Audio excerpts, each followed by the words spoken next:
जन्मदात्या आईच्या अंगावर पेट्रोल टाकून तिला जिवंत जाळायचा प्रयत्न केला आणि त्याच आईला वेडं ठरवून तिला घराबाहेर काढलं. तर सेवेचा प्रवास माझ्या आईकडून या सिरीजचा हा 7वा एपिसोड आहे. या रस्त्याच्या कडेला झोपलेल्या एका आजीनं मला तिचा मुलगा मानलंय. मी नेहमी इथून जाताना तिला भेटल्याशिवाय जात नाही. आजी काय ओळखलं का?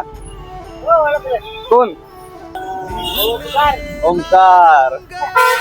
मला भेटल्यावर तिला एवढा आनंद होतो. यावरून मला एक समजलं, तिला फक्त एका जेवणाची आशा नसते, पण त्याहून जास्त एक माणूस म्हणून तिच्याशी कोणीतरी येऊन बोलावं, तिच्यासोबत वेळ घालवावा एवढी इच्छा असते. आज तिला नीट उभं राहता येत नाही. शरीर थकलंय, आगीचे चटके सोसले. ज्या आईने जन्म दिला, जिने लहानाचं मोठं केलं, त्याच आईसोबत असं वागायचं धाडस तरी कसं झालं? दवाखान्यात जाऊया एखाद्या दिवशी, मी येतो. आता भेटूया नेक्स्ट पार्ट मध्ये, आजीच्या बर्थडेच्या दिवशी. उद्या तुला डोसा घेऊन येतो आणि 30 तारखेला वाढदिवस करू आपण तुझा.